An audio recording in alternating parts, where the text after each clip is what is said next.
Bienvenidos a este video sobre la práctica de destilación fraccionada en continuo. El objetivo es comprender esta operación unitaria, reconocer las variables principales y analizar los fenómenos de transferencia de materia y energía involucrados en la separación de compuestos con distinta volatilidad. También explicaremos las partes del equipo, las variables que influyen en la operación, su funcionamiento y el arranque y apagado del equipo. En primer lugar, contamos con el tanque de almacenamiento de la disolución a destilar con una capacidad de 20 litros.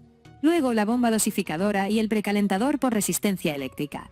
También encontramos las válvulas que permiten introducir la mezcla en los platos de alimentación, el hervidor cilíndrico con resistencia eléctrica y la columna de vidrio, que contiene 15 platos tipo campana. En la parte superior está la cabeza de reflujo, seguida del condensador de coraza de vidrio con serpentín interno por donde circula agua fría.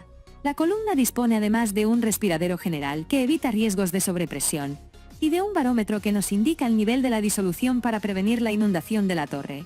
Finalmente, el sistema incluye probetas de vidrio graduadas de 1 litro que permiten recolectar y medir el destilado. Entre los parámetros que pueden controlarse están la presión diferencial de la columna, la temperatura de precalentamiento, el flujo de alimentación, la posición del plato de entrada, la temperatura de cabeza, la tasa de reflujo y el flujo de agua de enfriamiento. El equipo opera en modo continuo y dispone de un panel de control con varios elementos. Pantalla táctil, interruptores, sensores y controladores que permiten ajustar la operación y visualizar gráficos de temperatura y flujo en tiempo real. Para abrir las válvulas, primero se debe retirar el seguro. Luego girar la manija en la misma dirección de la tubería. Eso indica que está abierta. Si la manija está en sentido perpendicular, significa que está cerrada. Nunca se debe forzar la válvula sin retirar el seguro, ya que esto podría dañar el mecanismo.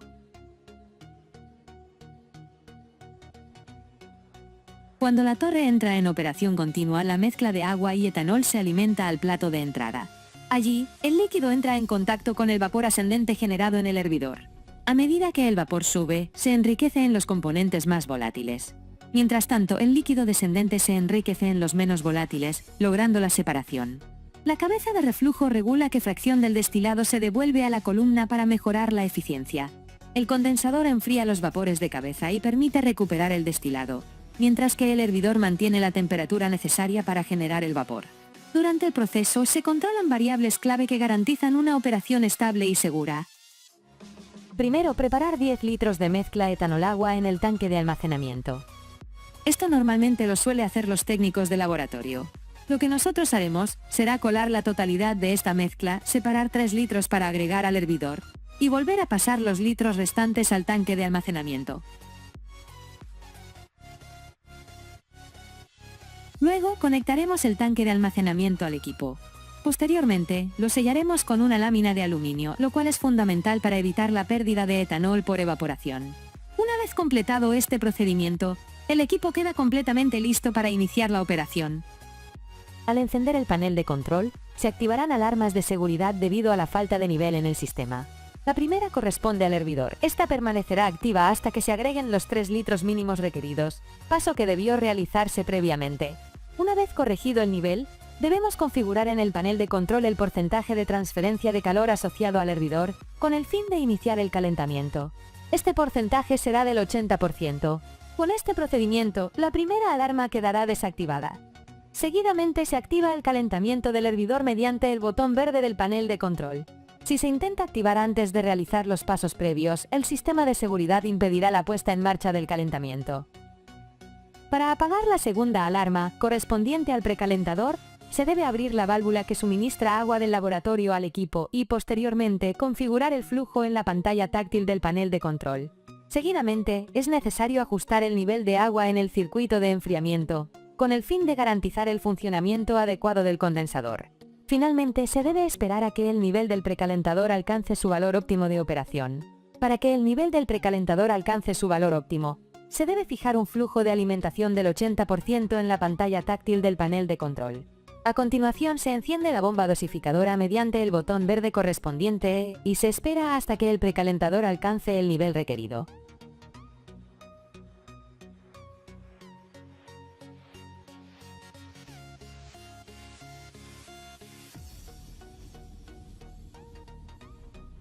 Una vez completado este paso, la alarma del precalentador desaparecerá. Sin embargo, es importante tener en cuenta que aún no se debe activar el precalentamiento. Antes de hacerlo, es necesario esperar a que el recipiente de vidrio se llene por completo con la disolución. Aunque la alarma se desactiva cuando el nivel llega a la marca intermedia, encender el precalentador en ese punto provocaría que se alimente principalmente aire en lugar de la mezcla, lo que afectaría la operación. Una vez el recipiente esté completamente lleno, se debe reducir el flujo de alimentación al 5%, con el fin de evitar derrames mientras se estabilizan las temperaturas de la columna. Esta estabilización puede observarse en la sección Gráficas 1 del panel táctil, cuando las curvas se unan y tiendan a formar líneas rectas horizontales. Mientras tanto, se debe modificar el porcentaje de transferencia de calor al 60% y pasar el sistema a modo manual. Para realizar este cambio, se selecciona en la pantalla táctil la opción Precalentamiento y a continuación se toca el botón Auto. Con ello, el sistema cambiará a modo manual, con el fin de alistar el precalentador para su posterior encendido. Este ajuste permite que el precalentador se estabilice con mayor rapidez. En modo manual debe mantenerse hasta que la temperatura indicada alcance un valor entre 39 y 40 grados centígrados. Cuando en la sección Gráficas 1 todas las curvas estén estabilizadas, excepto la correspondiente al precalentador, será el momento adecuado para encenderlo. Como se indicó anteriormente, debe verificarse que la temperatura del precalentador alcance los 39 o 40 grados centígrados para regresar el sistema a modo automático, y a partir de allí, esperar la estabilización completa. La estabilización total de la columna se confirmará cuando todas las gráficas, incluyendo la del precalentamiento, se encuentren niveladas. Una vez que la columna se encuentre completamente estabilizada, la válvula de alimentación seleccionada debe abrirse muy lentamente, garantizando así una entrada gradual y segura de la mezcla. Durante este procedimiento es importante vigilar el nivel de la disolución en el recipiente de vidrio del precalentador. Si el volumen disminuye en exceso, un compañero deberá aumentar el flujo de alimentación en el panel de control, dentro de un rango de 30 a 40%, o más si fuera necesario. En ningún caso debe permitirse que el nivel descienda demasiado para evitar la entrada de aire o vapor a la columna. De igual forma, si el recipiente alcanza el tope, será necesario reducir nuevamente el flujo de alimentación para prevenir derrames.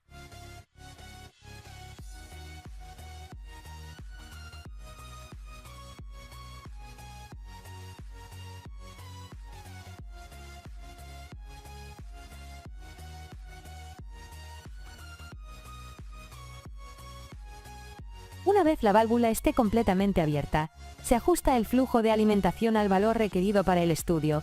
Normalmente este valor oscila entre un 10 y un 20%.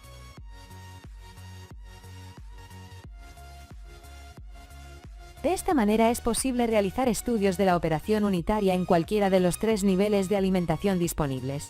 En caso de requerir un estudio con reflujo, este se configura en la parte superior izquierda de la pantalla táctil de control. La salida del controlador, denominada output, corresponde a la función de reflujo, es decir, al porcentaje de cierre de la válvula. El cálculo de la tasa de reflujo también puede realizarse mediante la fórmula que se muestra en este momento. Por ejemplo, ahora mismo te muestro el valor de output necesario para mantener una tasa de reflujo fija de 2, aplicando la fórmula presentada anteriormente, dando como resultado un output de 66,66%. Ahora bien, el último paso es colocar el seleccionador de vías en la posición ciclo, con lo cual se activa el reflujo. Como dato adicional, este seleccionador cuenta con 3 opciones. Reflujo, donde el 100% del condensado retorna a la columna, útil para estabilizar el proceso. Ciclo, la operación normal, en la que una parte del destilado se recoge como producto y otra se devuelve como reflujo. Trasiego, en esta posición todo el destilado se envía al recipiente de recolección, lo que se utiliza para vaciar o finalizar la operación. Para el apagado del equipo se deben seguir los siguientes 7 pasos. 1. Apagar en orden el precalentador, la bomba dosificadora y el hervidor. 2. Reducir el flujo del circuito manual de agua de enfriamiento del equipo. 3.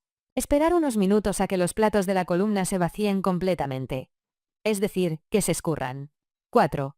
Vaciar el precalentador mediante la válvula 1, recoger el contenido en un balde y retornarlo al tanque de almacenamiento. 5. Cerrar la válvula de agua del laboratorio que alimenta al equipo. 6. Apagar el panel de control. 7. Vaciar el hervidor únicamente cuando se encuentre frío. Recoger el contenido en un balde y retornarlo al tanque de almacenamiento.